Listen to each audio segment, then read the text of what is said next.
Okay, umaga po sa inyong lahat, mga minamahal ko mga kababayan. Muli po, nandito na naman po tayo sa ating bagong episode. Pero bagong lahat, binabati ko po ang lahat ng ating mga taga-subaybay, Luzon, Visayas, Mindanao.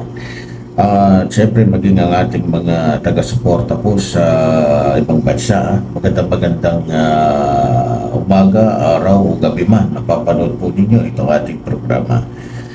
Okay, siyempre binabati din po natin lahat po ng mahuhusay, tapat at talagang makadiyos na mga politiko na tunay po na naglilingkod sa ating inang bayan.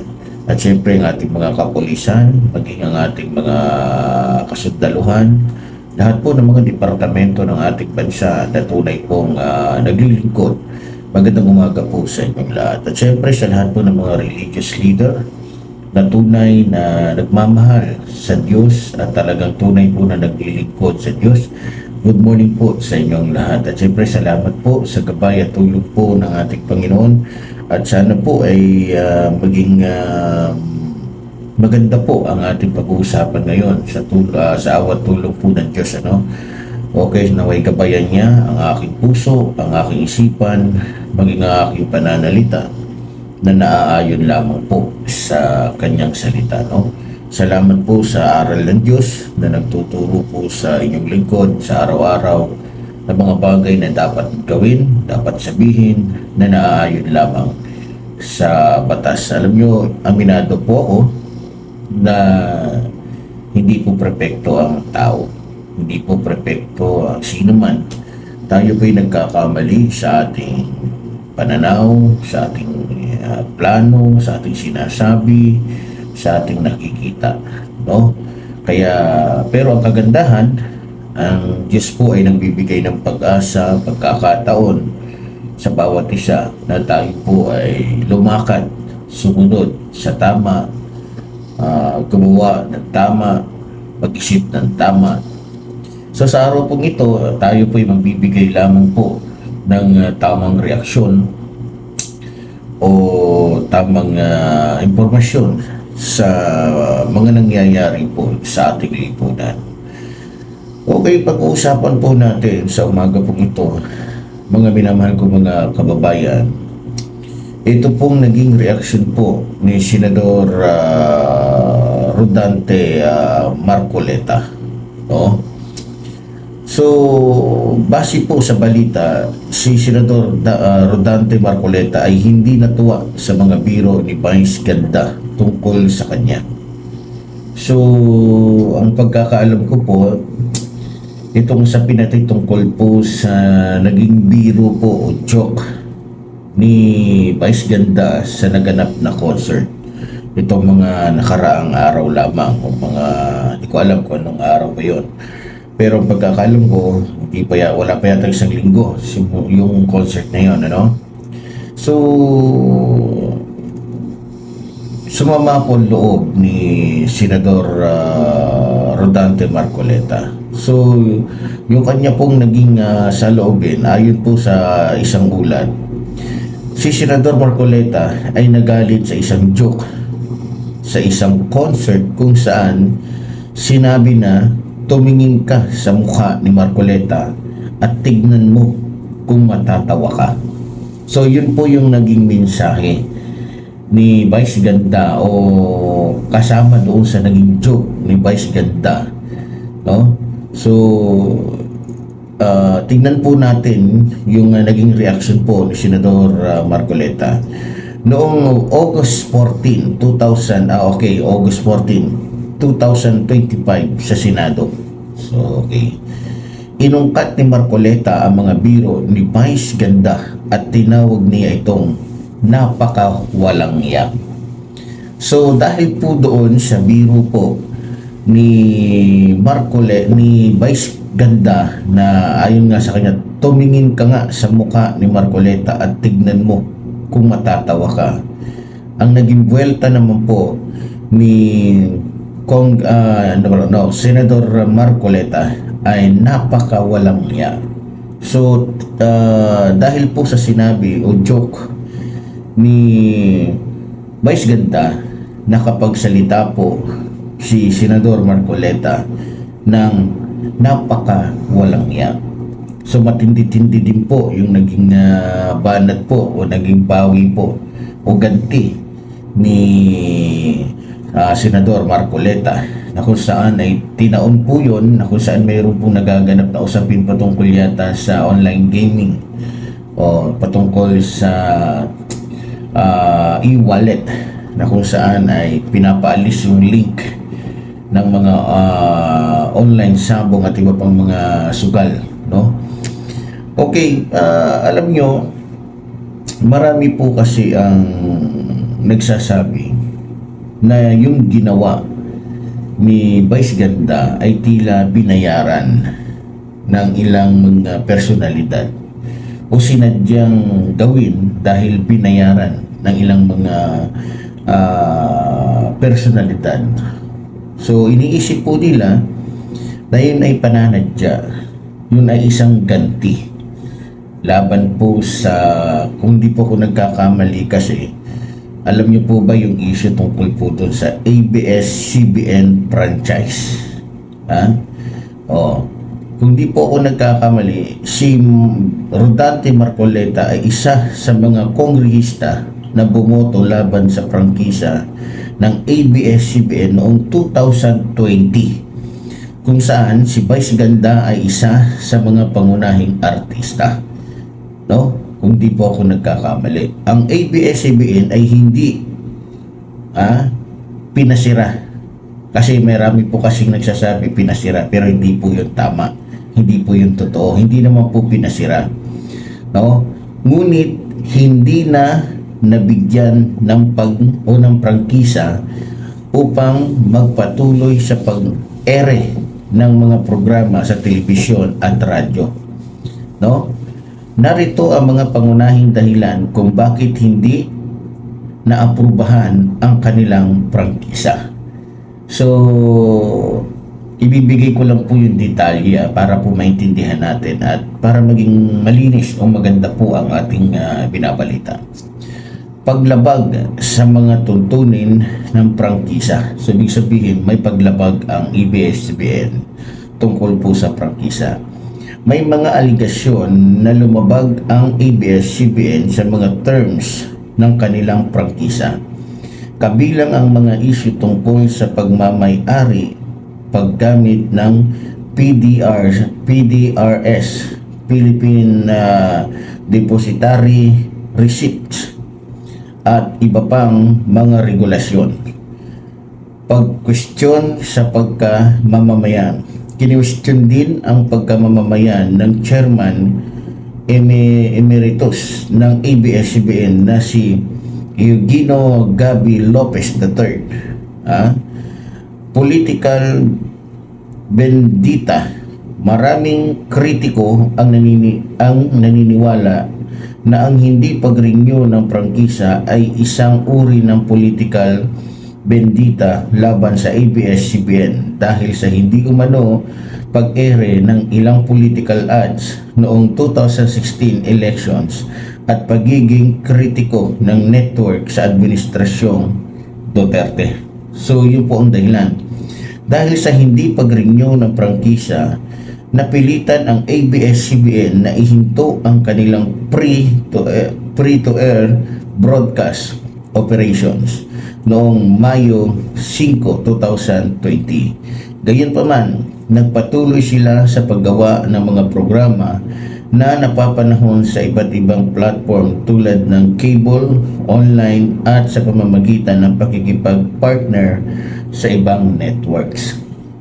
So kung maalala po ninyo, dahil hindi na nga po binigyan ng prangkisa ito pong ABS-CBN, sila po yung nakipag-partner na lang ho, kung hindi ako nagkakamali, sa Channel 5. Kung hindi ako nagkakamali at sa iba pang mga TV network, para lamang lumabas yung kanilang mga programa, no? So mahirap-hirap po yung kanilang sitwasyon noon.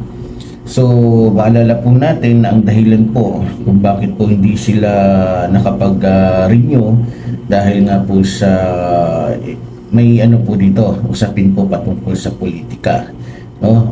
O sa hindi pag-ere ng political ads, no? Okay, so sa kabila ng mga pagsubok, nananatili po ang ABS-CBN sa paglilingkod sa mga Pilipino sa pamamagitan po ng iba't ibang paraan, no? So alam nyo, sa totoo lang, nung hindi po nabigyan ng prangkisa ang ABS-CBN, para po sa kaalaman ng lahat, kung hindi po ako nagkakamali, marami pong naapektuhan, no? Marami pong naapektuhan na mga manggagawa sa nasabing kumpanya o sa TV network na yan. Kung hindi po ako nagkakamali, hindi lamang po 11,000 empleyado ang naapektuhan po, kundi pati na rin ang kanilang mga pamilya, mga negosyo na naglilingkod sa ABS-CBN at mga manunood na umaasa sa ABS-CBN para sa balita at impormasyon.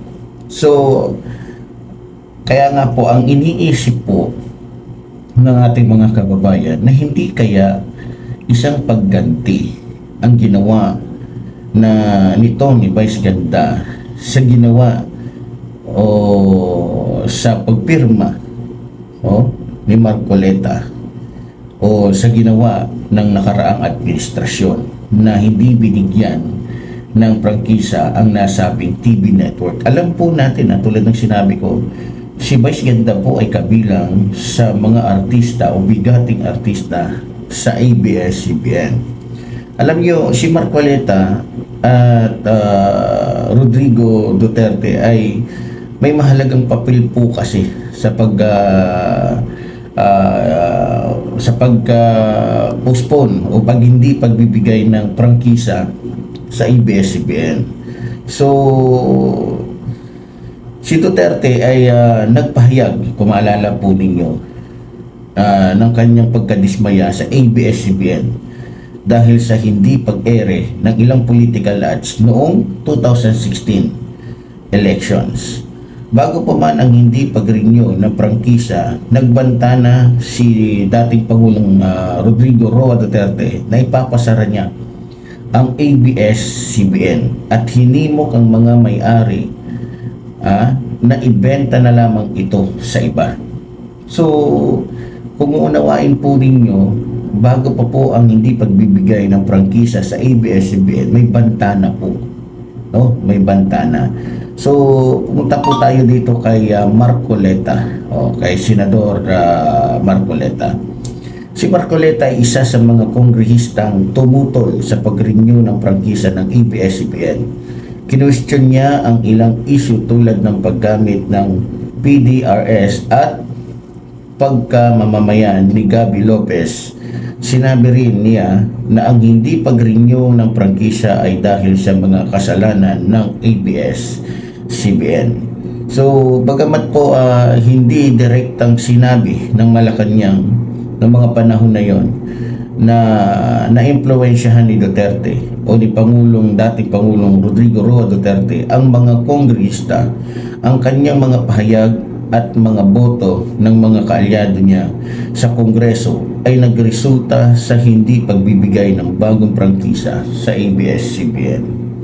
So alam nyo, sa totoo lang, meron po akong nabasa sa mga naging meron po akong napanood sa isa sa mga naging reaction po ni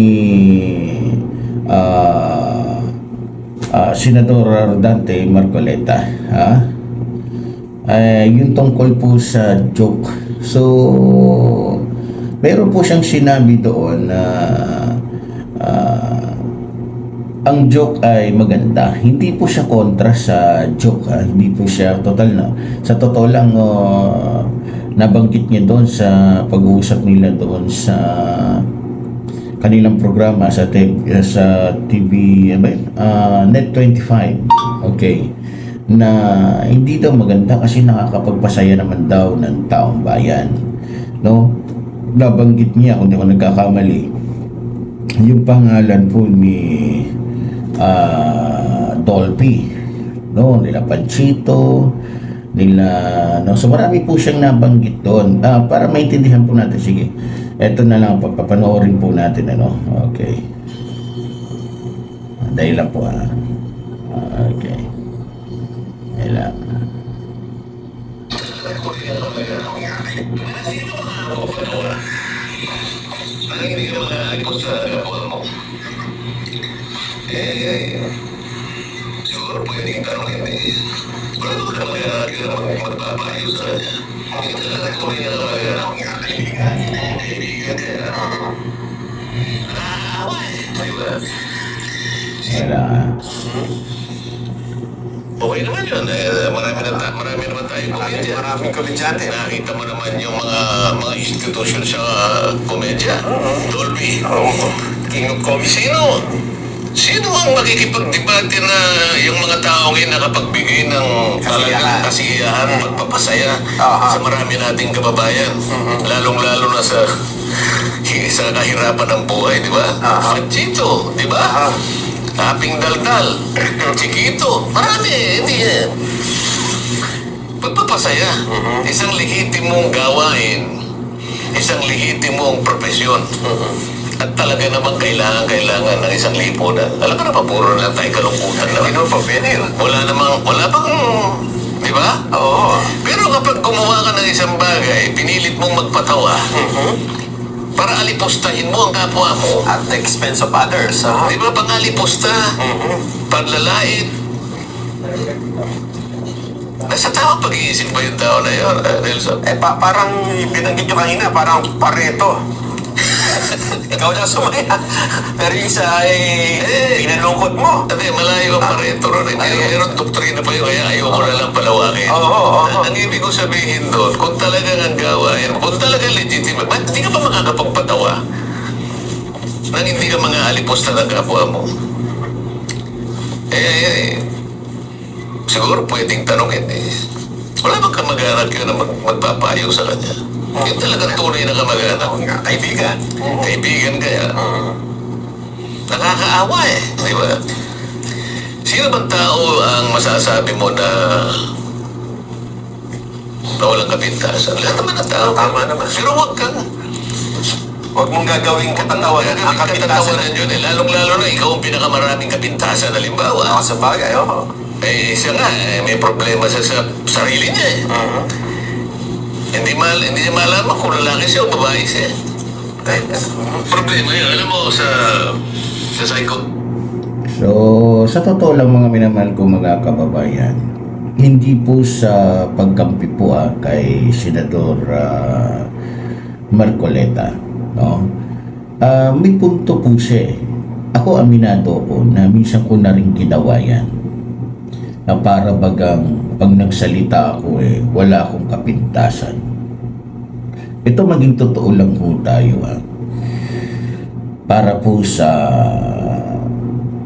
sa ikalilinaw ng lahat. Minsan ko na pong ginawa yan at matagal-tagal kung di ako nagkakamali, matagal-tagal kong ginawa yan na mamintas sa kapintasan ng iba. Diba?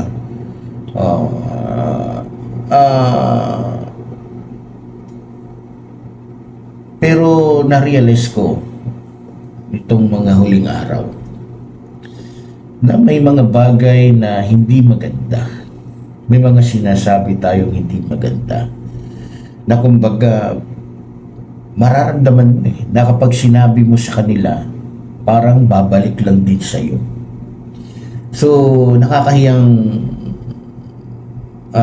mag-shoot ng bola na ang ending, yung bola imbis na ma-shoot, babalik lang sa'yo dahil mali yung pagkatira mo, no?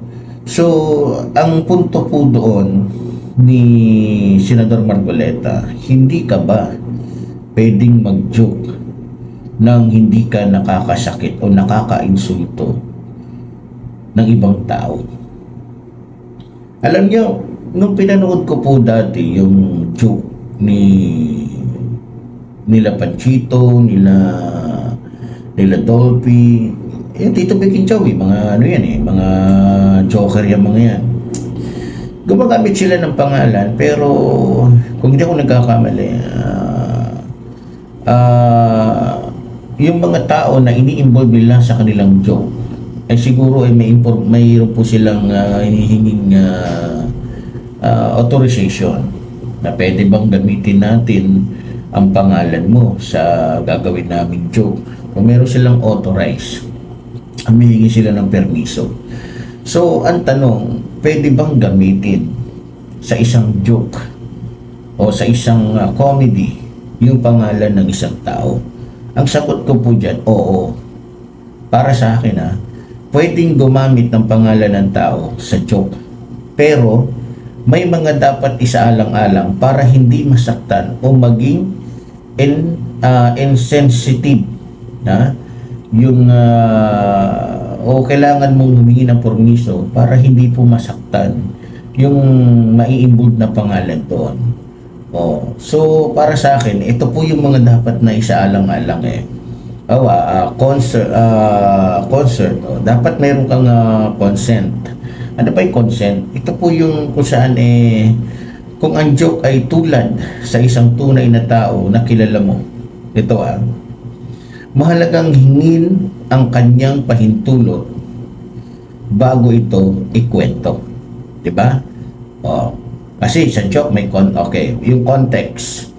Tiyakin na ang joke ay naaangkop sa sitwasyon at hindi makakasakit sa damdamin ng iba. Malinaw po yan. Hindi makakasakit sa damdamin ng iba. Okay. Respeto. Okay. Kailangan kahit nag-joke ka, may respeto ka pa rin. Iwasan ang mga jokes na nagpapakita ng diskriminasyon. Iwasan.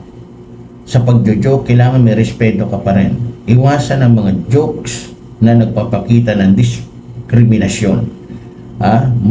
Panlalait o pang-iinsulto sa ibang o sa isang tao batay sa kanyang lahi, kasarian, reliyon o iba pang personalidad sa katangian. So malinaw po, relasyon.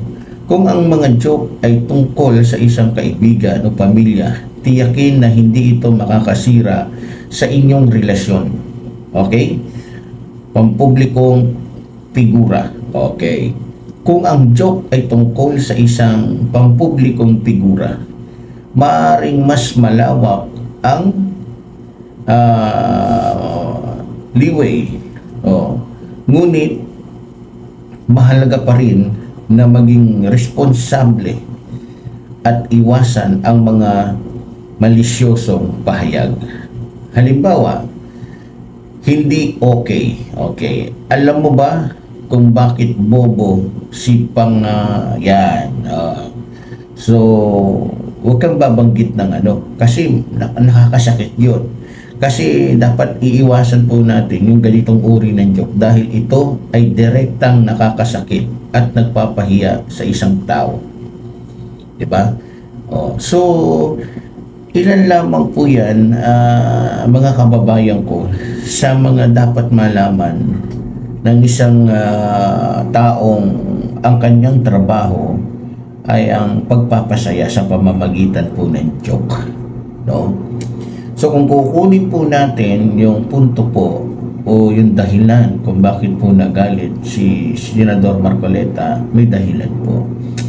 May dahilan po talaga, no? So kaya hindi rin natin masisisi kung bakit si Senador Marcoleta ay bumuelta.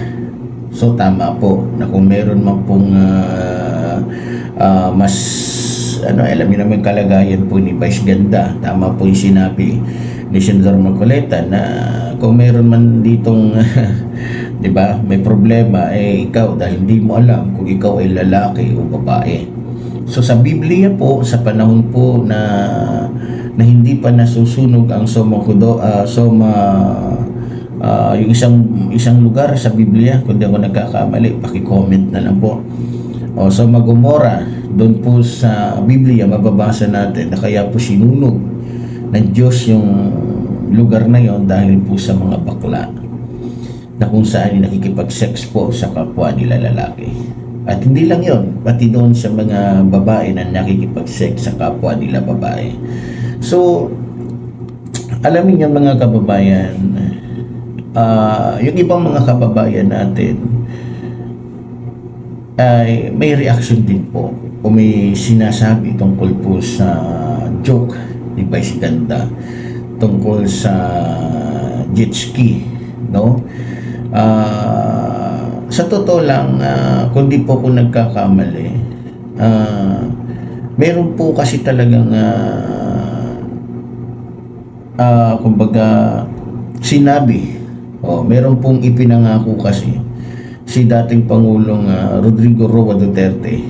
Kaya siguro naalala lang, no, ng ating mga kababayan yung kanya pong sinabi, no? Kung maalala po ninyo mga kababayan, may sinabi po si dating Pangulong Rodrigo Roa Duterte bago po siya nagretiro. Kung maalala nyo po kasi mga kababayan, marahil kaya po tinitira ni Vice Ganda, siguro yun ang nasilip nila na ibanat, iganti kay dating Pangulong Rodrigo Roa Duterte, dahil nga sa yun po ay isa sa mga tumatak sa isipan ng taong bayan, lalong-lalo na sa parteng Luzon, no? Kung maalala po ninyo, noong 2016 presidential campaign, nangako po si dating Pangulong Rodrigo Duterte na sasakay siya ng jet ski papunta ng West Philippine Sea para ipagtanggol ang karapatan ng Pilipinas laban sa China. Kung maalala po ninyo mga kababayan.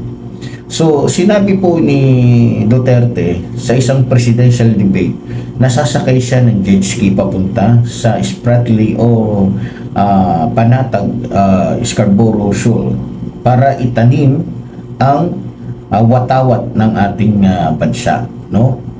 So kalaunan po, binawi po ni Duterte ang kanyang o ni dating Pangulong Duterte yung kanyang pahayag at sinabing ito ay isang pure campaign joke, no?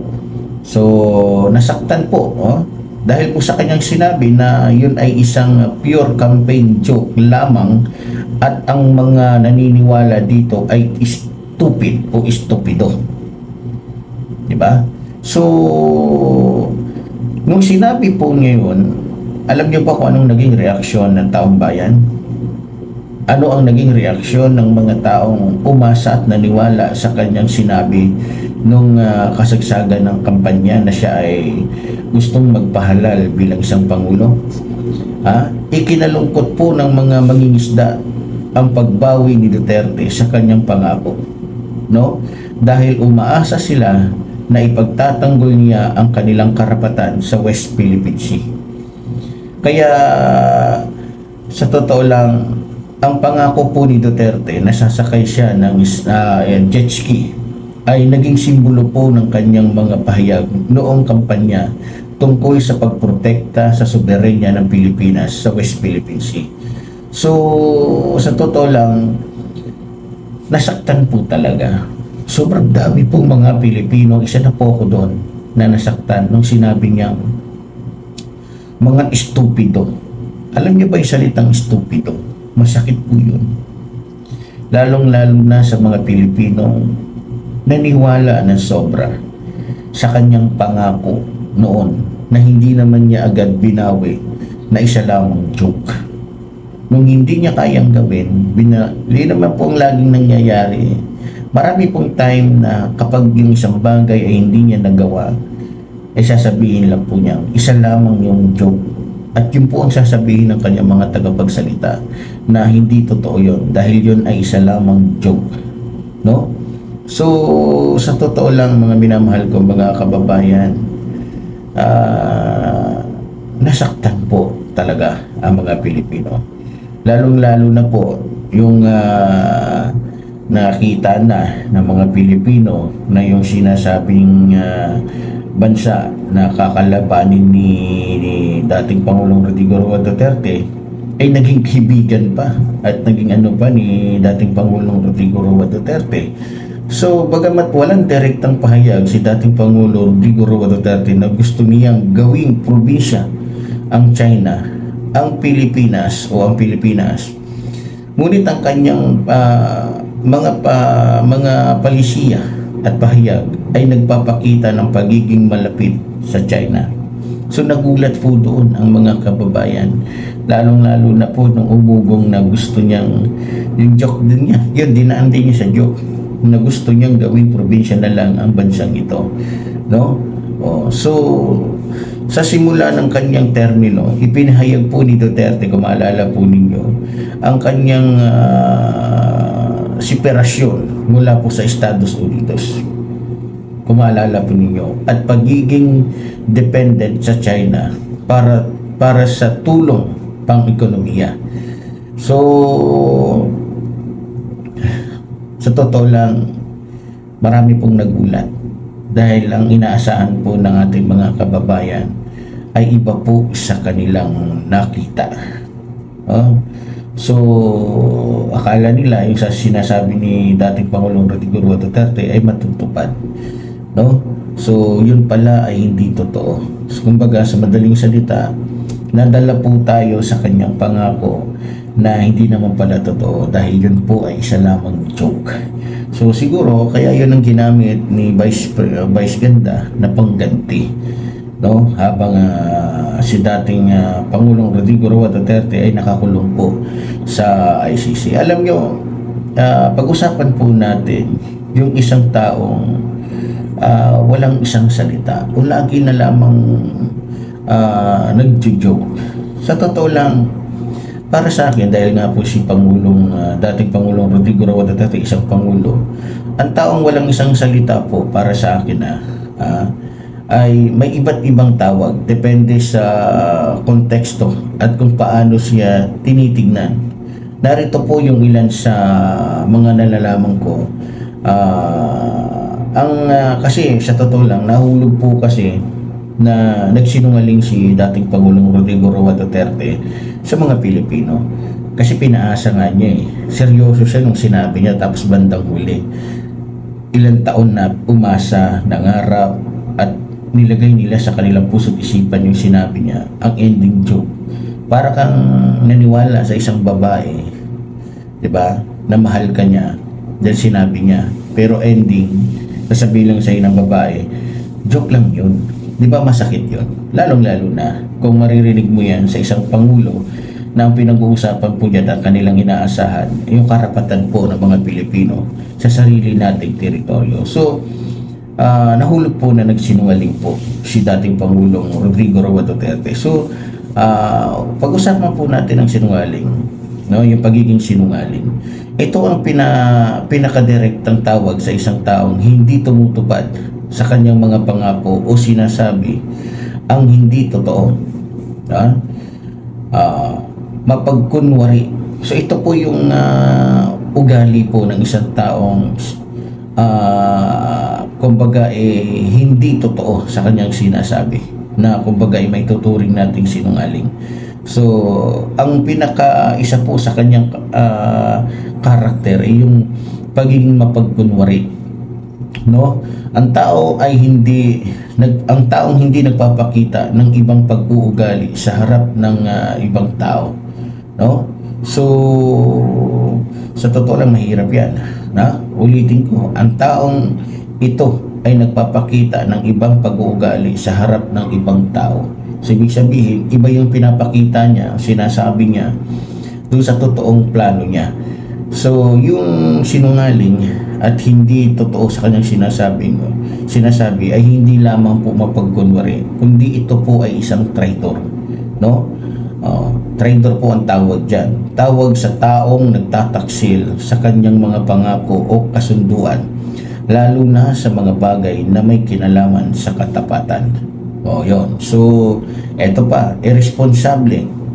Ang taong hindi seryoso sa kanyang mga sinasabi at hindi kayang panindigan ang kanyang mga aksyon, balimbing, no? So, irresponsable pala ang taong hindi seryoso sa kanyang mga sinasabi at hindi kayang panindigan ang kanyang mga aksyon. So, kasama din po sa ugali ng isang hindi seryoso o hindi totoo yung pagiging balimbing. Isang kolokyal na termino sa Pilipinas para sa isang taong madaling magbago ng panig o opinyon, lalo na kung ito ay para sa kanyang sariling interes. Hindi mapagkakatiwalaan ang taong hindi tapat hindi mapagkakatiwalaan. Okay, ang taong hindi dapat pagkatiwalaan dahil hindi siya tumutupad sa kanyang mga pangako o sinasabi ang totoo. Basta-basta, ito po yung gali basta-basta tumutukoy sa taong gaanong magsalita o mangako.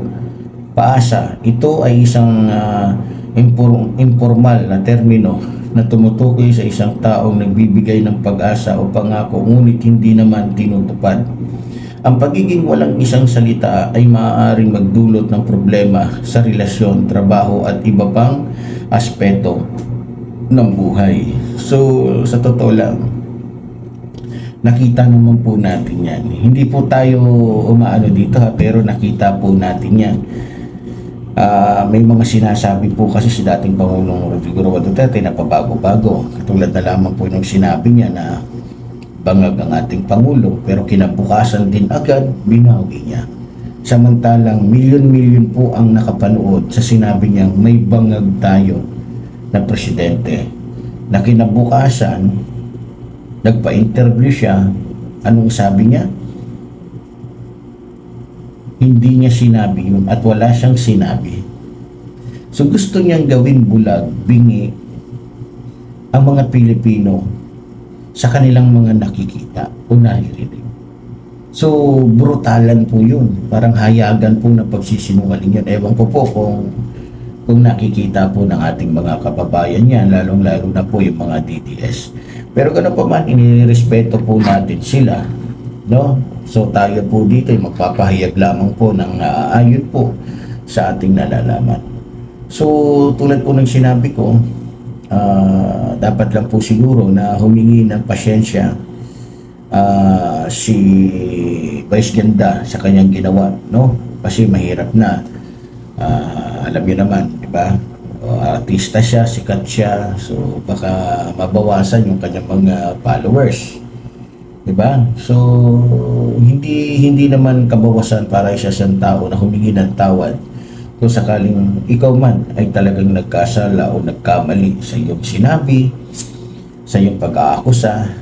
So tulad ng sinabi ko, ako man din ay may mga kahapon o may mga nakaraan na sinabi na hindi po maganda sa mga tao, no? So kaya ako man din siyempre tulad ng sinabi ko, hindi po tayo perpekto, lahat po tayo. Nanggaling na rin po yan sa bunganga ni Senador Rodante Marcoleta na wala namang perpekto, wala namang kahit sino. So ganun pa man, sa mga nakaraan po, sa mga nasabi natin, reliyon man, tao man, tayo po yung hingi ng tawad kung sumobra po yung ating mga sinasabi, no? So yun lamang po. So ang importante dito, nabubuksan, nakikita, nauunawaan natin yung mga bagay sa tamang panahon, no? So okay, mga minamahal ko mga kababayan, muli po tulad po ng sinasabi ng iyong lingkod, mabuhay po ang ating inang bayan, mabuhay po nagmamahal sa ating inang bayan. Maraming salamat.